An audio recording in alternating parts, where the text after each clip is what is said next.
Ya es diciembre, de Monterrey para el mundo. ¡Wow! Buenos e informados días. Hoy es lunes 1 de diciembre. Bienvenidos a Semanalmente.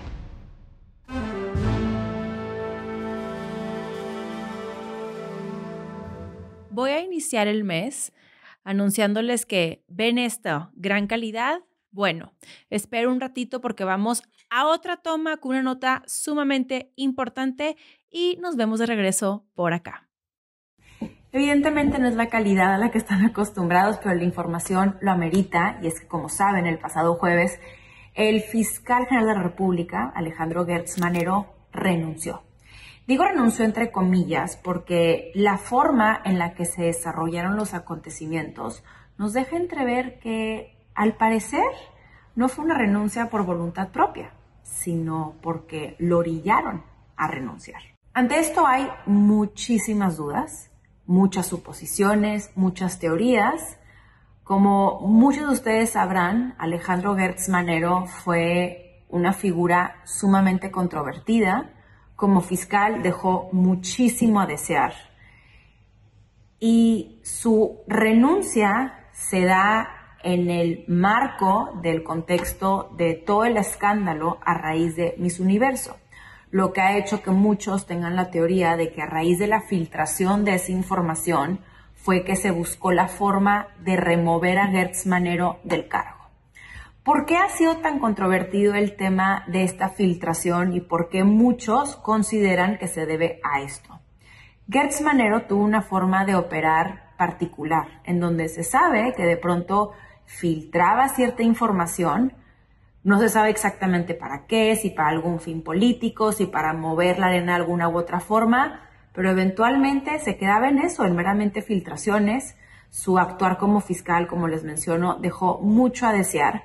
Y entonces muchos ven en esta filtración del escándalo de Rocha de Miss Universo como un intento de Gertz por algo, en donde por supuesto es un caso que aparte compromete a muchísimas figuras de la 4T y también le da una proyección a México en el ámbito internacional, pues digamos que cero favorable, ¿no? Nuestro país ahora sí que siendo foco a nivel mundial y enseñándole al mundo la forma en la que aquí se opera con total impunidad a diversos niveles y ámbitos de gobierno. Para el centro del tema de Gertz Manero también resurge la discusión en torno a uno de los personajes de la Cuarta Transformación más polémicos. Estamos hablando de Adán Augusto. Resulta que al los acontecimientos no desarrollarse de la mejor forma y buscar esta renuncia obligada, pues la presidenta tuvo que echar mano de nada más y nada menos que Adán Augusto, quien muchos daban por muerto en el sentido de una carrera política ya trunca, sin mucho futuro, y de pronto recobra relevancia y hace pues lo que mejor sabe hacer: operar políticamente desde el Senado, que resulta paradójico que estemos hablando de un personaje tan cuestionable como lo es Adán Augusto, eventualmente viendo la forma de remover al fiscal, a quien se encarga de hacer justicia de su cargo. Mismo fiscal que, como les he dicho, dejó mucho a desear y que no sabíamos si exactamente estaba tocando el caso de Adán Augusto, si no, si se iba a proceder o no. Pero lo que no nos queda la menor duda es que Adán Augusto hoy por hoy vuelve a recobrar mucha relevancia y que fue él el que hizo la operación política para, en efecto, lograr remover al fiscal general. Aquí hay otro chismecito, hay más información que a lo mejor muchos no conocen, yo les platico. Este ya es más como información un poco más de adentro, quienes se mueven en este mundo de la política lo conocen. Gertz Manero no fue un personaje afín a la presidenta Claudia Sheinbaum. Por cierto, se sabe que fue un tipo de imposición por parte de Andrés Manuel y se sabe que no tenía una gran relación tampoco con el secretario de Seguridad, Omar García Harfuch. De tal forma que la renuncia de Gertz Manero también cambia y redistribuye un poco el juego del poder, ya que quien toma y asume ahora ese puesto es nada más y nada menos que Ernestina Godoy, que es una mujer de la confianza de la presidenta, que ha trabajado ya con ella, por ejemplo, en la Ciudad de México y que también estuvo trabajando en conjunto con el actual secretario Omar García Harfuch, por lo que muchos están a la espera de conocer cómo será la gestión con Ernestina ahora al mando. Aunque, hay que decirlo, para fines de guardar la formalidad y como si se estuvieran manejando y llevando a cabo todos los protocolos y el deber ser, dicen que no será necesariamente la fiscal, que se habrá una convocatoria. Lo mismo que hicieron con la carta de Gertz Manero, que sabemos que es meramente seguir un tipo de protocolo para justificar que de repente le pidieron que renuncie. Bueno, lo mismo va a pasar con Ernestina Godoy, que dicen que hay una convocatoria y que habrá paridad y que bla, bla, bla, para que al final la fiscal sea Ernestina Godoy. Entonces, con esto cambia mucho el panorama político. Hay también muchas teorías respecto a quién tiene el poder, cómo fue que se hizo este movimiento, pero he de decirles que me parece que en este primer año y cacho de la gestión de Claudia Sheinbaum estamos frente a uno de los movimientos más trascendentales que podrá haber en su sexenio y que con esto nos hacemos la pregunta si será el primero de otros movimientos que posiblemente estén en puerta, ya que les platico, les anticipo que varios de los rumores políticos que están actualmente sobre la mesa es que se vienen cambios significativos en el gabinete, en donde muchos y muchas están a la espera de ver un gabinete más afín a la presidenta y que poco a poco pueda ir desprendiéndose de estos compromisos eventualmente de la gestión de Andrés Manuel López Obrador.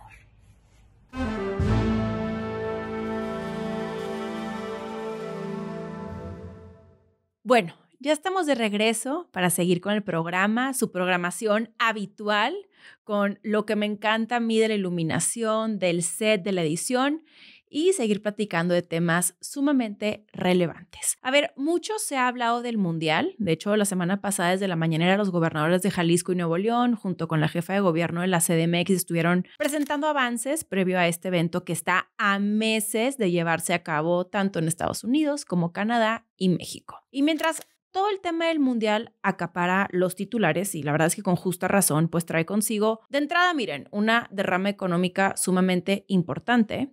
Pues en Jalisco ocurrió algo tan grave, tan desgarrador y tan simbólico de lo que vivimos en México que uno pensaría que habría abierto todos los noticieros, pero la realidad es que no. La tragedia quedó relegada a unos cuantos encabezados, algunos videos de colectivos y mucho silencio institucional. Este espacio no pretende seguir con esa tendencia, así que me permito platicarles sobre esta nota tan desgarradora. Y es que entre el 18 y el 23 de noviembre, colectivos de búsqueda reportaron el hallazgo de centenares de bolsas con restos humanos en distintos puntos de Zapopan, a pocos kilómetros del estadio Akron, que es una de las sedes del Mundial 2026. 456 bolsas según las buscadoras.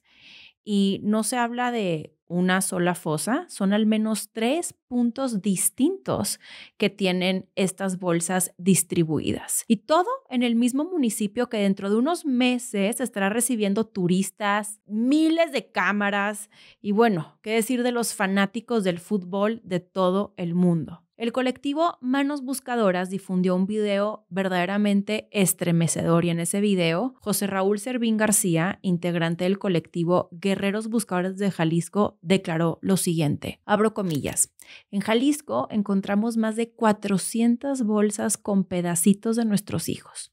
Es tanta la muerte que podríamos estar caminando sobre nuestros niños sin saberlo.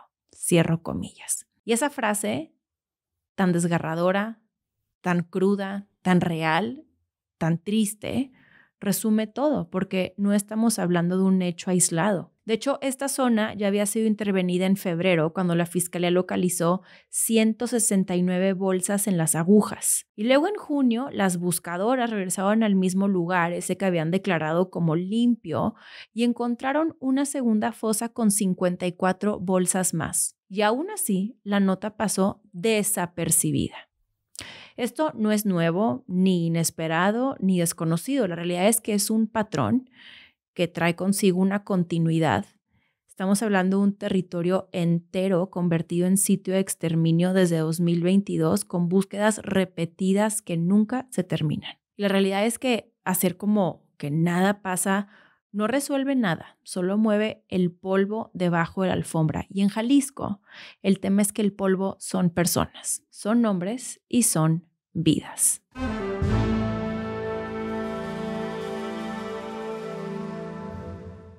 Y ya que hablamos de Jalisco, me parece importante platicarles una noticia importante y sumamente necesaria de abordar, pues de pronto no dimensionamos que detrás de secretarías e instituciones hay personas. Y cuando hablamos del tema de seguridad, hay que dimensionar que hay servidores que están poniendo su vida en riesgo y que aparte reciben muy poco reconocimiento. Por cierto, esta nota tampoco tuvo mucho auge. No se habló muchísimo sobre el tema y me parece importantísimo abordarlo el día de hoy. 2 agentes de la Secretaría de Seguridad Federal desaparecieron en Zapopan, Jalisco, mientras realizaban labores de inteligencia y se dirigían hacia Guadalajara. La Secretaría de Seguridad, cuyo titular es Omar García Harfuch, contó que se perdió contacto con ellos el martes pasado y que su vehículo oficial fue hallado abandonado en Paseo de los Virreyes. Ambos elementos permanecen en calidad de no localizados, mientras autoridades federales y estatales, que incluye a la Sedena, la Marina y la Guardia Nacional, realizan un operativo conjunto para encontrarlos. Al mismo tiempo, la dependencia aseguró que las familias de los agentes reciben acompañamiento y apoyo institucional mientras continúa la búsqueda. Yo espero de corazón que los encuentren muy pronto y me parece importante que tengamos todos algo muy presente. El enemigo en estas historias, en la realidad que atraviesa nuestro país, es el crimen organizado. Ese crimen que aparte se regocija cuando como ciudadanos nos dividimos entre nosotros para culpar a los de enfrente en vez de unirnos para señalarlos a ellos. Y me parece también muy importante abordar este tema que les traigo el día de hoy, porque de pronto no dimensionamos por irnos a la generalidad de un encabezado o por considerar que una nota es representativa de absolutamente todo lo que ocurre, lo que acontece, inclusive caemos en generalizaciones y no dimensionamos que hay hombres y mujeres poniendo su vida en riesgo con tal de salvaguardar a la mayoría. Porque estas personas sí existen. El problema es que en muchas ocasiones no les damos la visibilidad que ameritan, tampoco el reconocimiento. Entonces, nada más para dimensionar, estos 2 elementos estaban haciendo un trabajo de inteligencia en Jalisco, que como sabemos es un estado con múltiples problemáticas, con una permanencia y una presencia sumamente puntual e impresionante del crimen organizado y de pronto no son localizados. El enemigo en común es el crimen organizado y tenemos que ser también muy estratégicos y muy conscientes cómo de pronto podemos caer en partidización o de pronto situarnos nosotros mismos en bandos y perder de vista lo fundamental, que es que nos unamos en contra de estos grupos delictivos.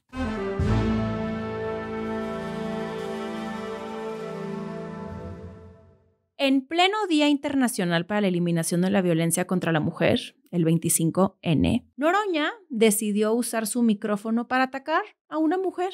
Y no hablo de cualquier mujer, estoy hablando de Grecia Quiroz, la alcaldesa de Uruapan, cuyo esposo Carlos Manso fue asesinado hace apenas unas semanas. En un tono que yo solo puedo escribir como cruel, torpe y profundamente misógino, Noroña llamó a Grecia ambiciosa, oportunista y fascista, acusándola de querer sacar provecho político de la muerte de su esposo. O sea, como si Grecia hubiera pedido que mataran al papá de sus hijos para perseguir una gubernatura. O sea, ¿es en serio el nivel? Las palabras de Noroña no solo revictimizaron, estigmatizaron, porque él sí está politizando el asesinato.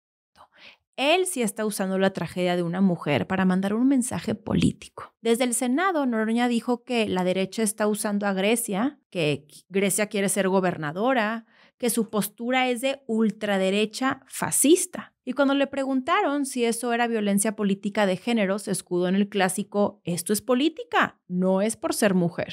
El diputado michoacano Carlos Bautista recordó lo básico: Grecia está en ese cargo porque asesinaron a su esposo, No está ahí por ambición, no está ahí por partido, no está ahí por cálculo. Está ahí por tragedia. Incluso la presidenta Claudia Sheinbaum en conferencia dijo que no coincide con Oroña y que esa no es la forma. No lo desautorizó como tal, cosa que a mí en lo personal me habría fascinado haber visto, pero pues sí dejó clara, digamos que cierta distancia. Yo a veces me cuestiono si vale la pena hablar de este tipo de casos como el de Noroña e incluso el desplante de Cuauhtémoc Blanco cuando se burló de reclamos que le hicieron en el marco del 25N.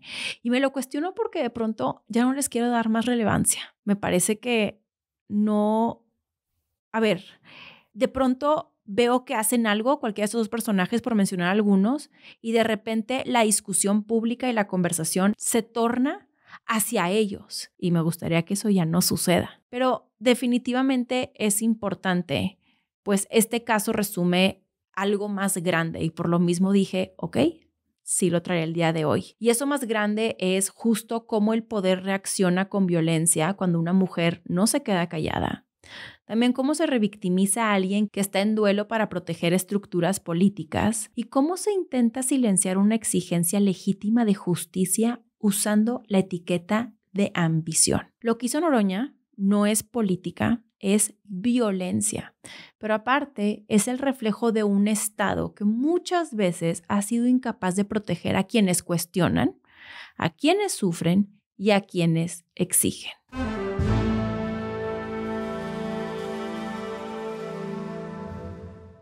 La semana pasada abrí el programa platicándoles del megabloqueo nacional y como saben es un tema sumamente relevante y prioritario, así que arranquemos por lo básico porque este tema ha causado muchísimo ruido pero también mucha confusión. A ver, ¿qué está pasando con los bloqueos en todo México? Como saben, organizaciones de campesinos y transportistas arrancaron un paro nacional que terminó convirtiéndose en uno de los bloqueos carreteros más grandes de los últimos años. Hablamos de 29 cierres simultáneos en 17, 20 estados que van desde casetas, carreteras federales, autopistas y hasta accesos sumamente estratégicos a la frontera con Estados Unidos. Se bloquearon vialidades en Ciudad de México, Estado de México, Puebla, Veracruz, Hidalgo, Michoacán, Jalisco, Nuevo León, Tamaulipas, Sinaloa, Yucatán, o sea, hace medio país parado. Y conforme avanzaban las horas, más puntos se sumaban. 3 días después, la movilización seguía viva y aparte sumamente tensa porque no había acuerdos con el gobierno. Estos son dos grupos con causas diferentes, pero con un mismo mensaje. Nos están ignorando. Por su parte, los campesinos piden cosas que llevan años pidiendo: precios justos para sus cosechas, precios de garantía, apoyos reales al campo y mesas de diálogo que no sean solo para la foto. Ellos dicen que los costos subieron, los intermediarios los ahogan y que el gobierno ha recortado programas clave. Por su parte, los transportistas tienen una demanda aún más cruda: seguridad. Ellos denuncian asaltos, extorsiones, robos violentos, camiones quemados, zonas donde no pueden circular después de cierta hora. Y su exigencia es simple: poder trabajar sin jugarse la vida en cada viaje. Ambos grupos se juntaron porque la crisis les pega a los dos. ¿En qué sentido? Sin seguridad no hay transporte, pero sin transporte tampoco hay campo y sin campo no hay producción. Desde luego que afectaron mucho más de lo que parece, porque los bloqueos no solo frenaron carreteras interiores, sino que también afectaron corredores de exportación hacia Estados Unidos. Esto pegó directo en aduanas, cruces comerciales y rutas logísticas de exportación. Tan es así que el sector automotriz reportó que tuvieron que detener líneas de producción porque las autopartes no llegaban a tiempo. El tema se atoró con la respuesta de las autoridades. Desde Gobernación, la secretaria Rosa Isela Rodríguez dijo que bloquear carreteras federales es un delito y recordó que algunos líderes de la protesta tienen carpetas de investigación por bloqueos previos. O sea, básicamente les dijo: si ustedes siguen bloqueando, habrá consecuencias. Desde el gobierno federal, la presidenta dijo que hay apertura al diálogo, pero no coincide con todos los planteamientos de los manifestantes, que hace falta discutir aún más. Al cierre del tercer día de bloqueo, decenas de bloqueos seguían activos, sin acuerdos firmados, con las mesas de diálogo sumamente atoradas y con una afectación económica que ya se empezó a sentir. Sin lugar a dudas, tenemos a dos sectores esenciales, tanto el campo como el transporte, diciendo públicamente algo que ya era evidente. El modelo actual no los protege ni en precios, ni en seguridad, ni en representación. Y México está parado no porque quieran desestabilizar al país, sino porque están hartos de que para que los escuchen tengan que parar al país. Por cierto, esta semana se espera que se discuta una controvertida ley al agua. La próxima semana yo estaré aquí con ustedes para platicarles todos los pormayores y pormenores de este tema que es sumamente importante y también interesante por conocer porque se entrelazan múltiples intereses. De hecho, durante la semana que estuve yo tanto leyendo como escuchando diversos análisis, muchos de pronto consideran que el que se hayan unido tanto los campesinos como los transportistas en una misma protesta ha hecho que no se pueda atender puntualmente cada uno de los reclamos, porque muchos consideran que son cosas muy puntuales. Pero en el caso del campo, el tema del agua es uno muy relevante porque desde luego que la ley que existe actualmente es una que lleva muchísimos años y se tiene que también de alguna u otra forma reorientar y reestructurar, que eso es lo que en esencia pretende hacer esta nueva ley del agua. Insisto, la próxima semana platicaremos mucho más sobre esto, pero también que conozcan que por lo mismo, al ser una ley que atraviesa directamente al campo, hay mucha resistencia, hay también mucho rechazo frente a la misma, pero sobre todo parece ser que hay un análisis y un diagnóstico real respecto a cómo tienen que ahora distribuir estas concesiones principalmente.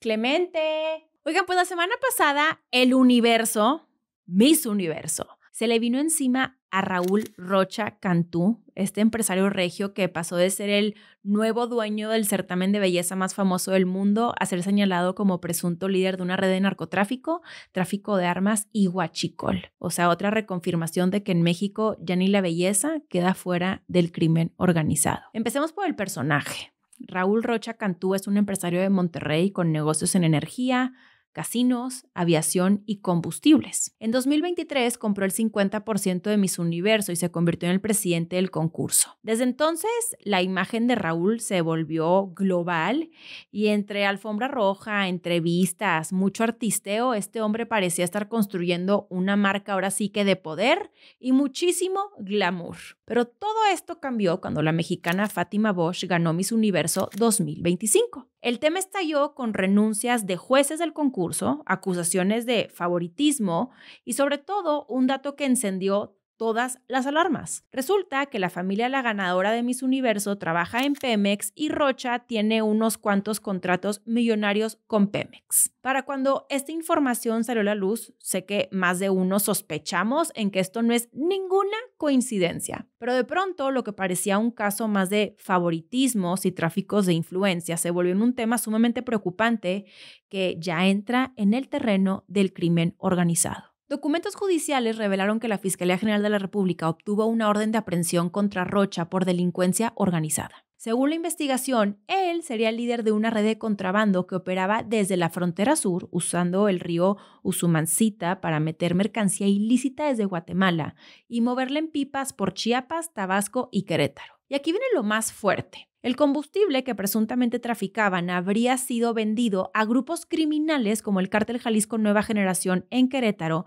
y la Unión Tepito en Ciudad de México. Incluso habría suministrado combustible al Mexibus en el Estado de México, o sea, un presunto huachicolero estrella suministrando al transporte público. La investigación también involucra a policías y funcionarios de la Fiscalía Especializada en Delincuencia Organizada, lo que sugiere que estamos hablando de una red mucho más grande también mucho más vieja y más incrustada en instituciones de lo que nos imaginamos. La Fiscalía dice que todavía está recabando pruebas y que dará detalles cuando haya más certeza. Mientras tanto, distintos medios han dado versiones encontradas, ya que unos aseguran que Rocha no ha sido detenido porque sería testigo colaborador, otros dicen que la Fiscalía mantiene la investigación abierta y que no ha aclarado su estatus real, o sea que no sabemos si está prófugo, está colaborando. Nadie sabe dónde anda el Raúl Rocha. Aunque claro, él por su parte niega absolutamente todo.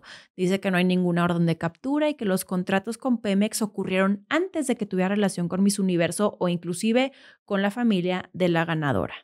Pero los documentos judiciales cuentan otra historia. Y por si esto no fuera suficiente novela, también está el capítulo internacional, que sepan que la otra dueña de Miss Universo, Anja Kapong, tiene una orden de aprehensión por fraude en Tailandia. Un inversionista la acusa de defraudarlo con casi $1 millón y el paradero de la Anja Kapong también está incierto. O sea que el concurso de belleza más mediático del planeta está en manos de una empresaria prófuga y un empresario señalado por delincuencia organizada. Yo con esto solo puedo desear que ya este concurso a lo mejor RIP, que en paz descanse, pase a otra mejor vida. Y hablamos como con mucha profundidad de este tema en particular en Cuarto para las 4 para que chequen el capítulo que subimos el jueves pasado, porque ahí sí analicé demasiado sobre este tema. Sí está bastante sospechoso.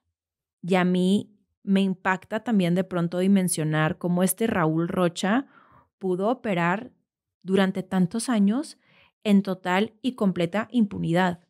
Nos quedan muchísimas preguntas como ¿quiénes fueron sus cómplices? ¿O qué paros tenía y en dónde?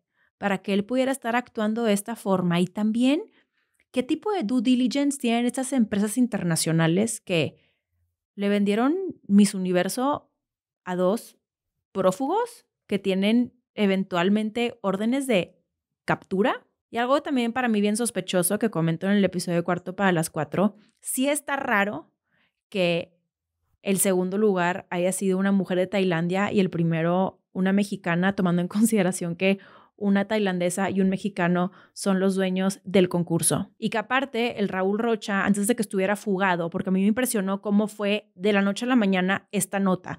O sea, por cierto, la semana pasada que yo hablé sobre el purple washing de Miss Universo, que sigue siendo un tema para mí con la mayor relevancia, no había salido a relucir todo este mugreral del Raúl Rocha.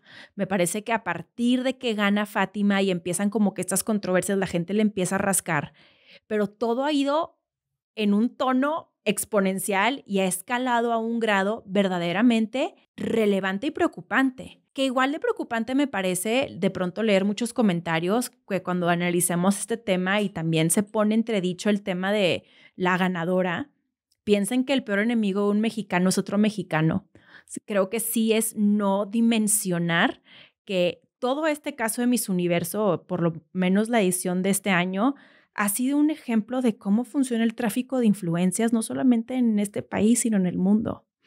Es un caso verdaderamente impresionante. Y a mí lo del Raúl me parece sumamente delicado.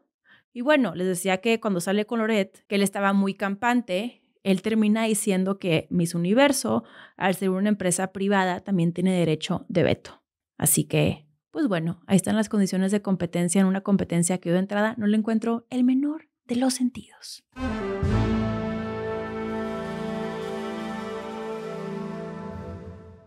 Bueno, apareció una de esas historias que, de verdad, si no fuera real, parecería capítulo de House of Cards, nada más que en versión internacional. Que por cierto, House of Cards, gran serie, yo ya la vi como 2 veces seguidas. Me encantaría que hagan otra serie parecida a esa. No sé, alguien por aquí que me escuche que quiera hacer algo así, estaría espectacular. Bueno, les cuento qué pasó, y es que se filtró una llamada telefónica entre 2 personajes muy importantes. Por un lado tenemos a Steve Witkoff, que es enviado especial de Donald Trump, y por el otro lado tenemos a Yuri Ushakov, uno de los asesores más cercanos de Vladimir Putin. La llamada que se filtró es del 14 de octubre y se hizo pública el pasado 25 de noviembre. Y en esta llamada básicamente se confirma lo que ya sospechábamos, siendo esto que hay un canal paralelo entre Trump y el Kremlin y que ese canal está guiando la negociación sobre la guerra en Ucrania. En esta llamada, Steve Witkoff no solo le habla a Yuri Ushakov como si fueran compadres del alma, sino que le aconseja cómo entrarle a Trump. Esto es cómo hablarle, qué halagos usar, qué tono elegir. Le dice literalmente que antes de la visita de Zelensky a la Casa Blanca, que estaba programada para 3 días después de esa llamada, sería ideal que Putin lo llamara para adelantarse, pero no solamente eso, ahí le dice como, y también te recomiendo que lo felicite por el acuerdo en Gaza, que lo pinte como un gran pacificador y que le diga que Rusia está abierta a un plan de paz parecido al de Gaza. Dimensione nada más el escándalo de que un enviado oficial de Estados Unidos le esté sugiriendo al Kremlin qué decirle al propio presidente de Estados Unidos para influir en su postura. Pero lo más delicado es el contenido del supuesto plan de paz.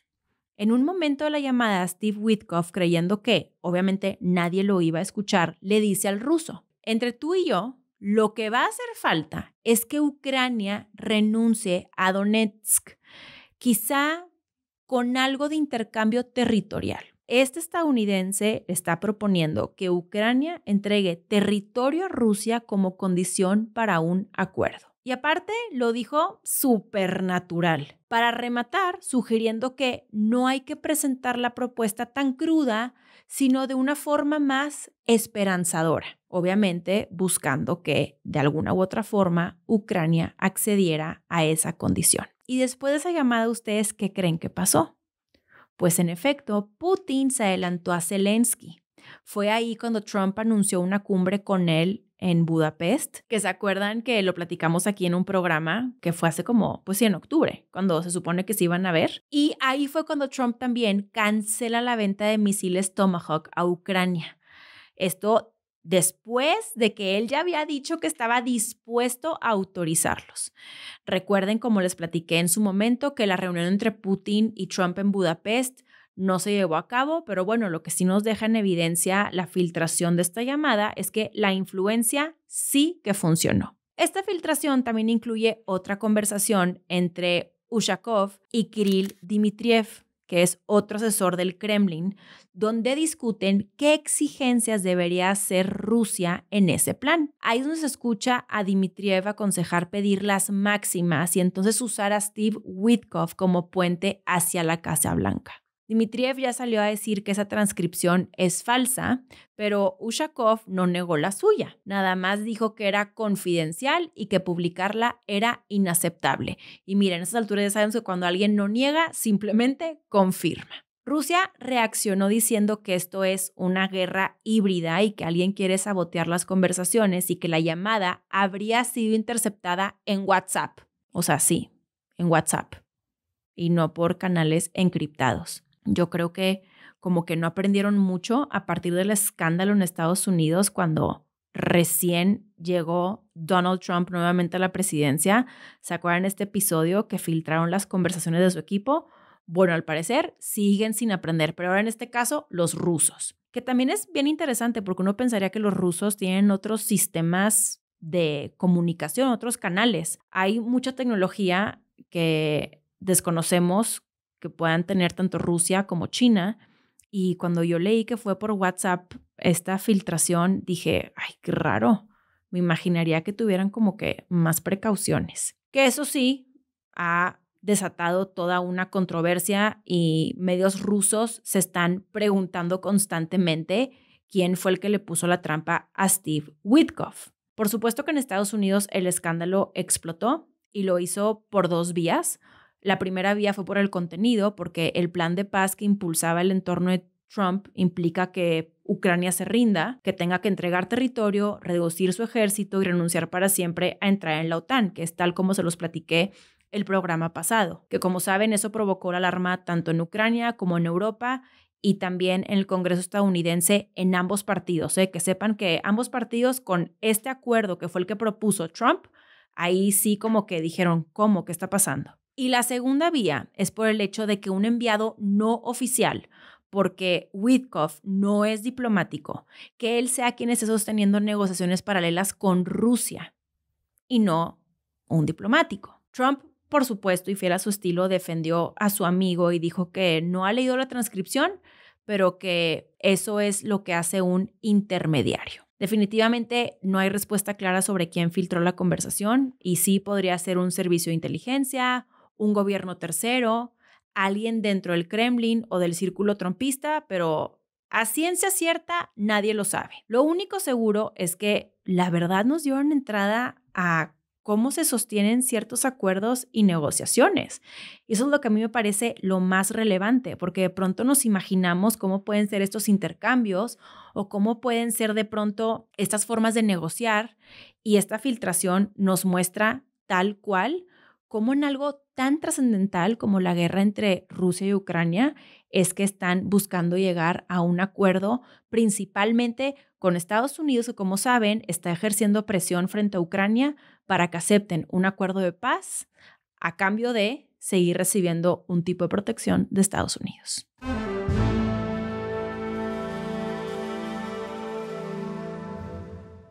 Bueno, y en temas sumamente random, yo la verdad es que nunca pensé ver a un papa bendecir un rave.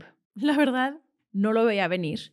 Y es que en la Catedral de Santa Isabel de Eslovaquia se instaló un escenario para un DJ set donde el sacerdote DJ, el padre Guillerm, decidió proyectar al Papa Leo en pantalla y sincronizar la voz del Papa con un beat y cerrar con un amén que cayó justo en el drop. Quienes estaban ahí reaccionaron como si hubieran visto a Daft Punk, pero versión religiosa, en donde unos celebraron la innovación, otros cayeron en shock absoluto y los más conservadores casi que con la hostia atorada del susto. Miren, y aunque para muchos fue un meme viviente, en realidad esto no fue un accidente extraño ni un ups, se nos metió ahí el papa en el rave, ¿verdad? No, para nada.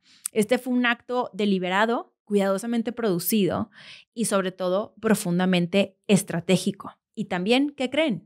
Político, porque aquí hay un ángulo que importa mucho. La Iglesia Católica está enfrentando una crisis histórica de feligresía, especialmente en Europa. O sea, las iglesias vacías se están convirtiendo en museos, en librerías, en centros culturales, cafeterías, ahora sí que en todo menos en templos. Así que esto, aunque para muchos parezca una locura o parezca inclusive una nota de, digamos que de risa y de curiosidad, más que verdaderamente como algo con profundidad, digno de analizar, sí forma parte de un esfuerzo por reconectar con audiencias jóvenes que obviamente ya no están en los bancos de misa, pero sí están en los festivales, en clubs y evidentemente en TikTok, donde todo este DJ set religioso / rave se hizo sumamente viral. Esto también nos invita a preguntarnos si se está redefiniendo la iglesia y si estamos viendo el inicio de una evangelización digital, o bien si simplemente estamos presenciando la batalla perdida de una institución desesperada por no quedar fuera de la conversación cultural. Lo único claro es que el Papa no aparece en cualquier lugar así, nada más, y si dio su bendición en un rave fue porque aceptó la polémica, calculó el riesgo y decidió empujar un mensaje que inevitablemente iba a dividir, pero también iba a lograr algo. Pone al Vaticano donde siempre quiere estar, en boca de todos.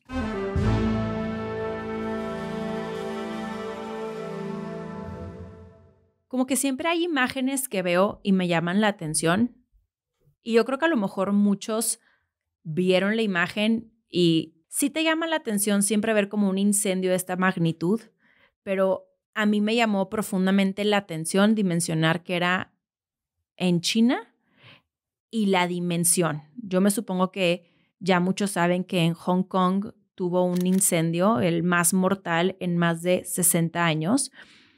Y para mí lo más impresionante fue dimensionar que eventualmente vivimos como que rodeados de materiales flamables y nunca te imaginas que con una chispa se puede extender un fuego a 7 torres de 31 pisos. Que esto fue lo que pasó. Estamos hablando de Wang Fu Court, que es un complejo de vivienda pública en Tai Po, y en cuestión de minutos el fuego se extendió a 7 torres de 31 pisos. Todo esto fue a raíz de una combinación explosiva que incluye andamios de bambú, mallas de plástico, poliestireno y materiales de renovación que envolvían los edificios.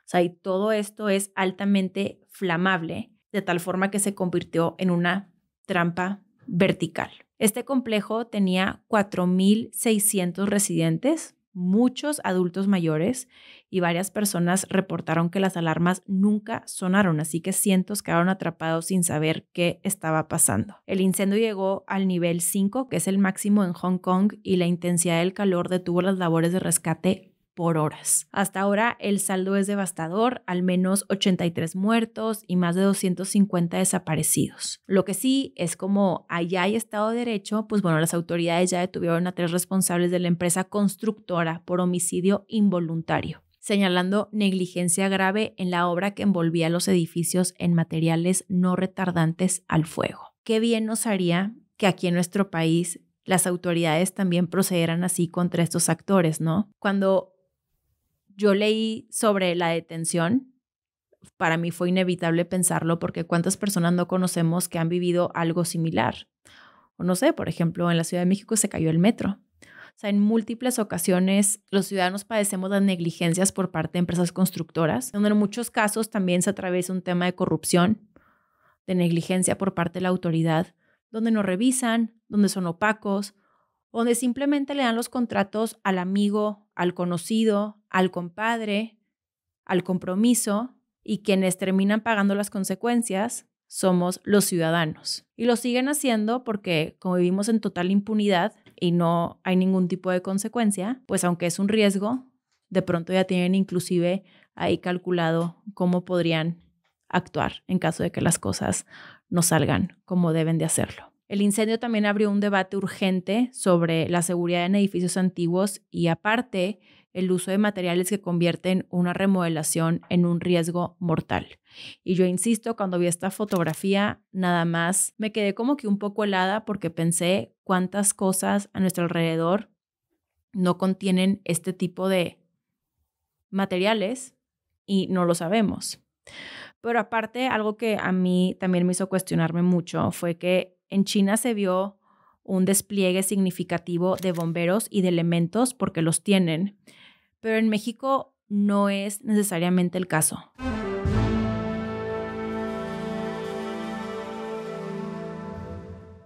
Para cerrar el día de hoy, voy a retomar su gustosa sección de breves pero importantes, porque no lo había hecho ya como en 3 programas, y hoy sí traigo bastantitas. Comenzando con una nota que a mí me hizo muy feliz, porque ustedes saben que mi corazón es auriazul. Y es que Tigres Femenil levantó el título de la Apertura 2025 al vencer al América en el Volcán. El Volcán es el estadio universitario en San Nicolás de los Garza, el estadio más hermoso del mundo, habido y por haber. Yo sé que está viejo, no me importa, pero lo que yo quiero, ese lugar, hace que yo lo vea increíble.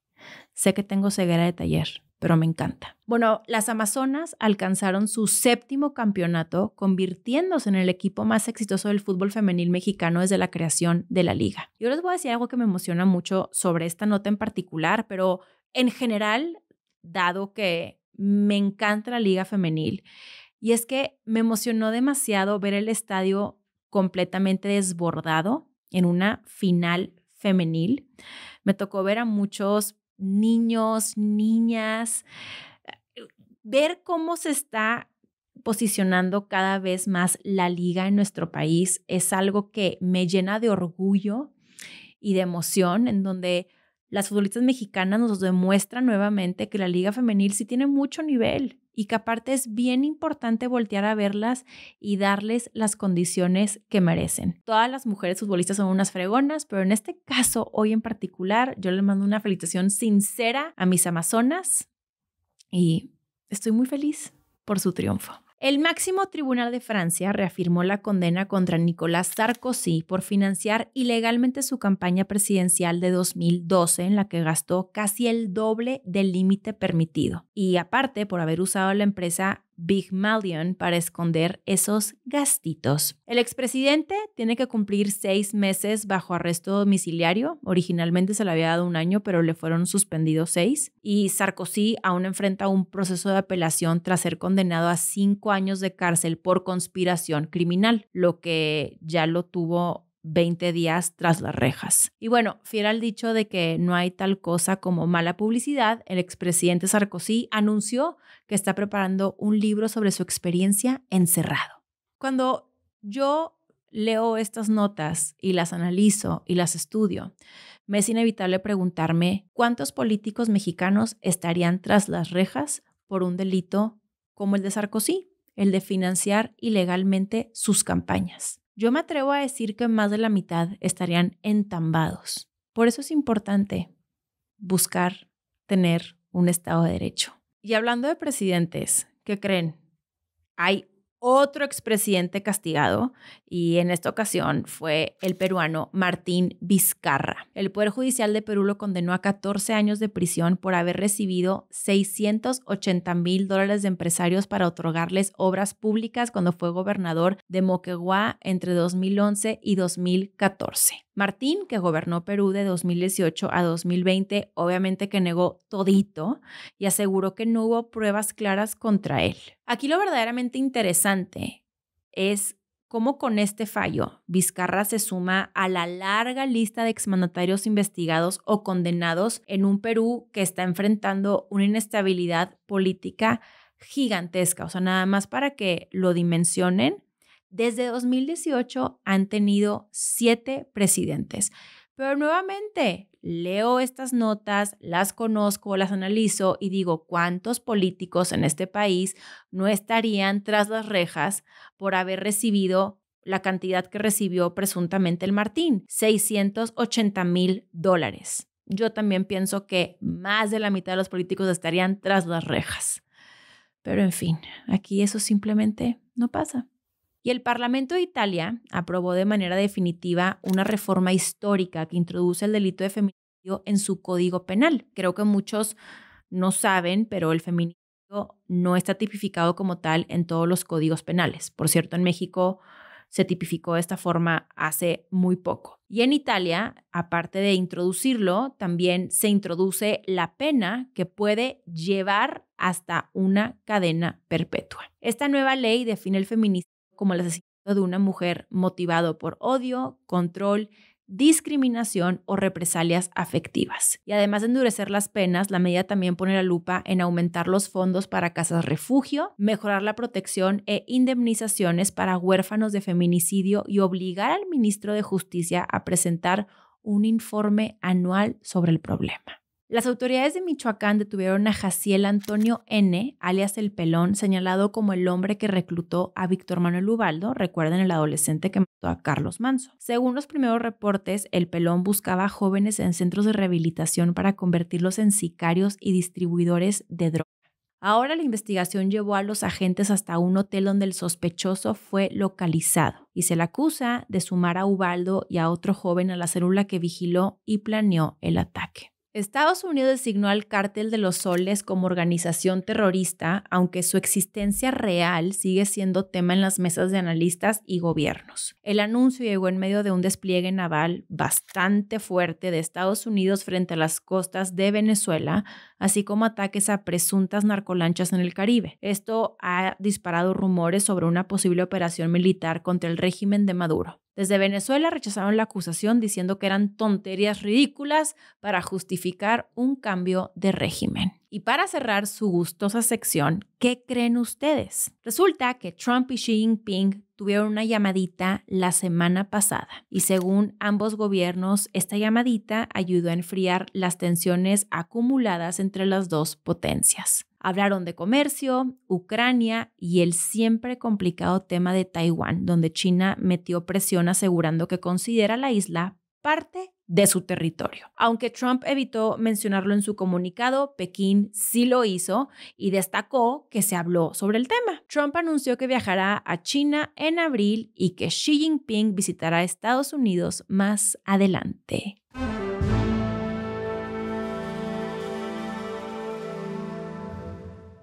¿Cómo están?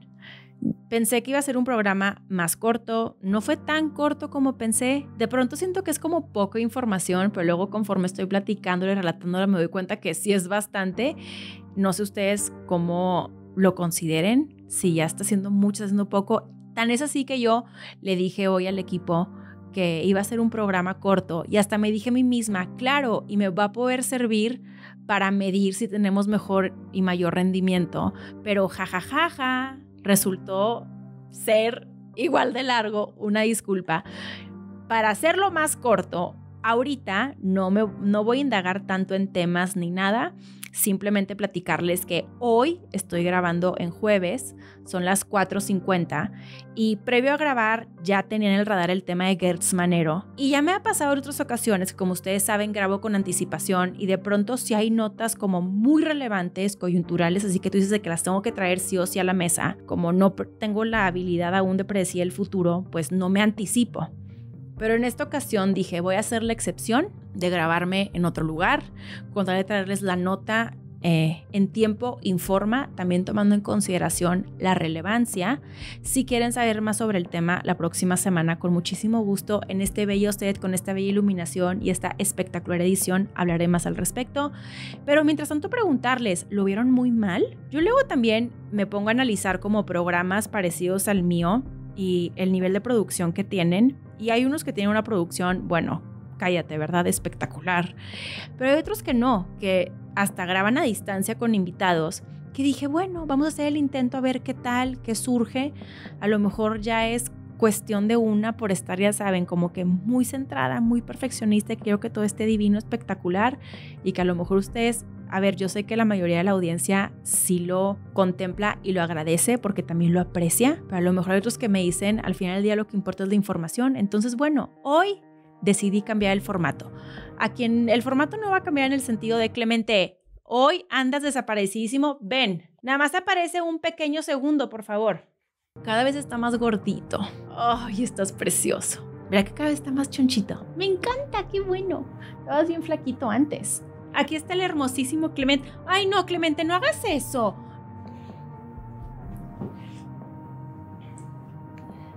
Se intentó, pero aquí, como saben, se deja ser. Y yo también hoy los dejo ser felices. Les deseo que tengan una gran semana, un gran mes. Ya se va a acabar el año, qué rapidísimo se me pasó, pero corriendo. Y les recuerdo los 5 principios. Suscríbanse, dejen un like, comenten, compartan y píquenle a la mentada campanita. Como siempre, es un gusto y es un placer estar el día de hoy con ustedes. Agradezco eternamente su confianza y preferencia. Y sin más, nos vemos la próxima semana.